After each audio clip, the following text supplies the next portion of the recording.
So there's a lot of fear in the market, and there's a lot of different fears from different angles. And what I want to speak about today in this video that's very important, and what I'm going to take you guys through, are some major risks that are coming in the market in the very short term, because everybody's thinking about this whole Santa Claus rally, right? And there's a lot of folks that are thinking, man, if I better buy now, I better get in, I better go all in right now, because Wall Street's coming with their money, Santa Claus rally's coming, baby, and if we don't get in now, we're screwed. And I want to speak about that. I want to show you some very important things in this video that there's definitely massive risk just in the short term, right? We've talked about, obviously, many times in the channel, the longer term risk of 2023 and construction slowing down, the economy slowing down. We spoke about that, right? But just here in the short term, there's actually significant risk in the market, and I think there's a lot more risk than a lot of folks kind of realize just in the very short term here. And I just want to run you through these things just so you're prepped and you're ready and you kind of understand kind of what's going on here, tell you kind of what I'm up to in the market and kind of what I'm preparing for and what I'm planning on here. So hope you guys enjoy this. As always, I appreciate everybody that subscribed to the channel. Much love. And let's get straight into it. Santa Claus, is he coming or is it going to be cold? Okay. So first thing we got to understand is this week in particular, Jerome Powell is going to come out. The Fed's going to come out, right? And they're going to raise interest rates. Now, there's like a 99% chance that they're raising either 50 basis points or 75 basis points. The other 1% would be they raise like 25 basis points or 100 basis points. Not a very high probability. So it's almost a certainty that they're going to raise between 50 and 75 basis points. Now, as far as the market, about 80% of market participants are expecting a 50 basis point raise by the Fed, okay? So that's what folks are expecting, basically. And there's a smaller segment of folks, 20% are expecting a 75 basis point raise, okay? So what this should tell you right here, essentially, and this is very, very important for every single person watching this video right now, is there's significant risk if Jerome Powell comes out and for whatever reason does 75 basis points, because everybody's expecting 50 basis points. So if he does 50 basis points, there's not likely going to be much upside there. I know Wall Street's very desperate for their bonuses and they want to try to do anything to get this market up in the short term, right? But like everybody's already expecting 50 basis points, so that's not going to come as a surprise. And if he comes in with 75 basis points, expect the market to tank in a massive way.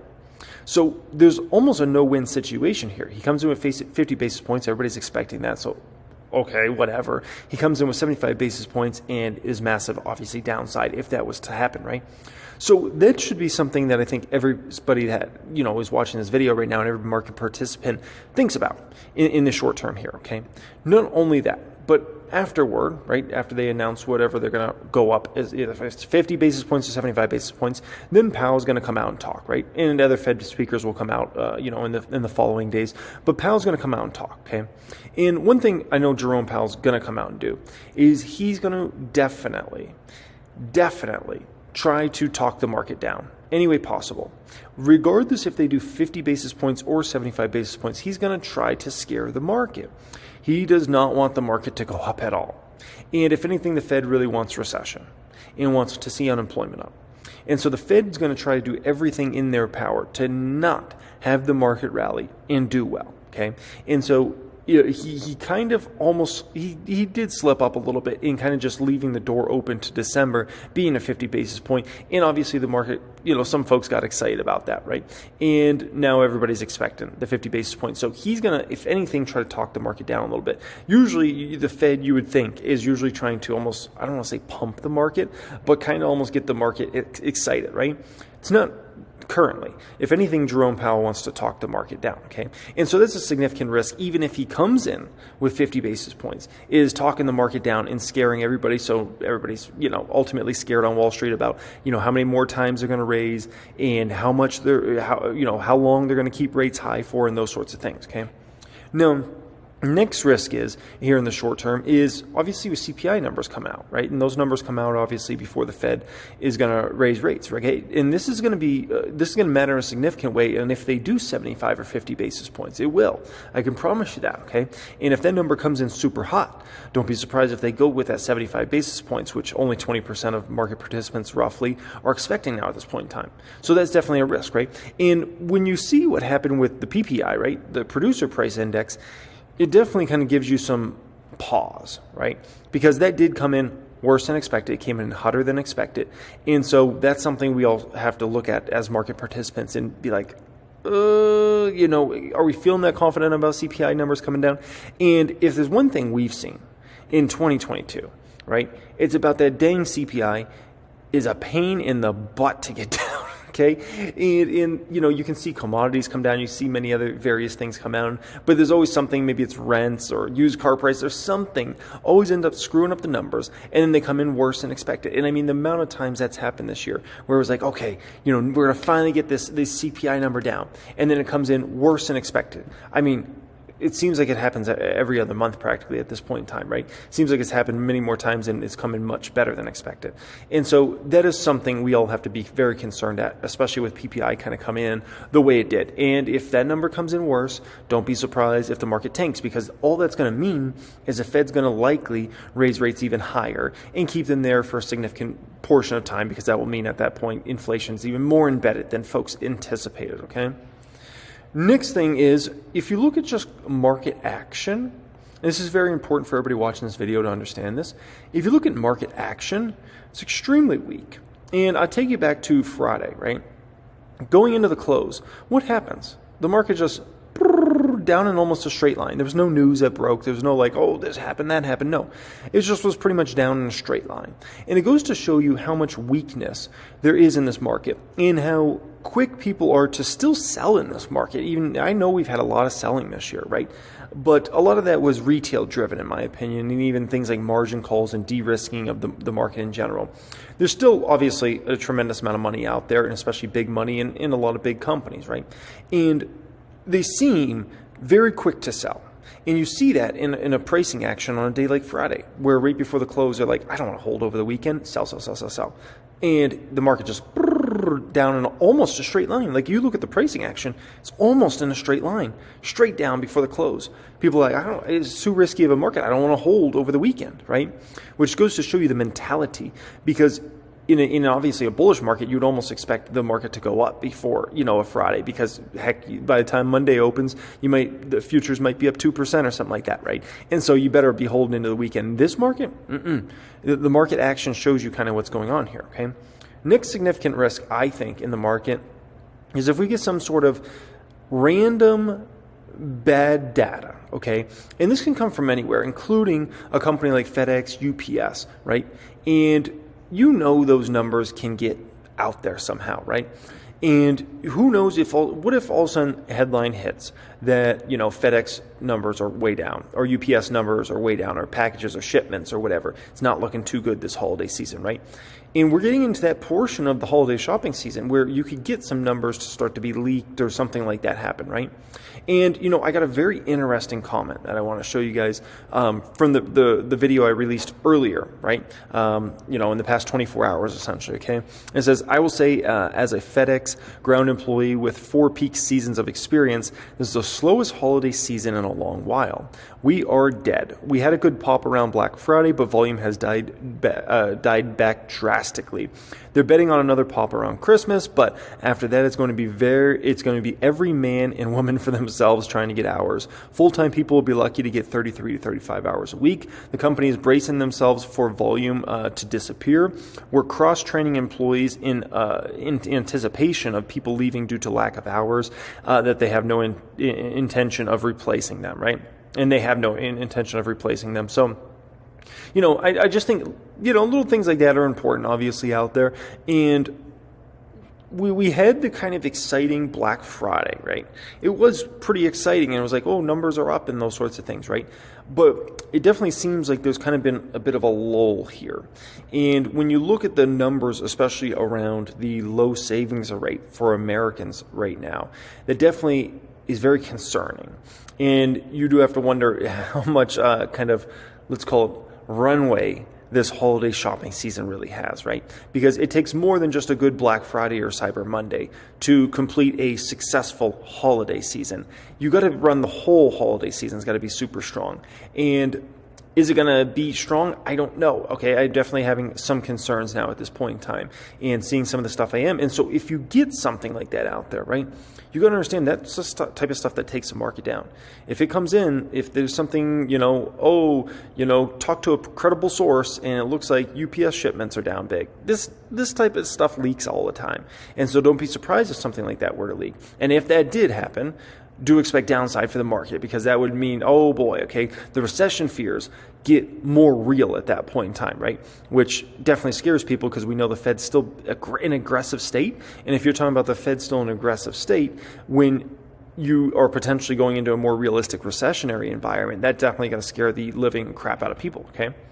Next thing up here, I think this is very important for everybody watching this right now, is if you look at the past week for the market, I mean, my gosh, there's just no strength at all. It just seems like there's still just blatant selling and selling and selling and selling, right? You look at Apple, you look at Microsoft, look at Google, McDougal this past week, Meta was an ugly week, Amazon ugly week, Tesla was down over 8% this week, and that was despite being up big on Friday. And just look at it, it was very painful out there, right? Still in terms of just stocks dropping and dropping and dropping, which shows you that although there's a lot of people excited about the whole, Santa Claus rally here at the end of the year, it just seems like Wall Street's actually faster to sell. And as bad as they probably want bonuses, I mean, it just seems like, if anything, the selling pressure is still there, and it's not abating. And where are the buyers to step in? And it seems to me like the buyers are very concerned. And it seems to me like the buyers are looking at this and they're saying, yeah, Google's down 7.5% this week, but it's going to be down another 20% in the next 3 months. That's just the view. And it doesn't mean it's going to happen. That's just, it seems like becoming the view of folks out there. And when you had the Fed working against the market, and you have an economy that looks like it's on the stages of potentially crumbling here, right? That's the moment in time when folks say, I'm not ready to buy anything yet. Because usually you have something working behind you. Either you have the economies in a very strong place, or you have the Fed behind you. And right now it seems like the economy is deteriorating while the Fed's still working against us, if anything.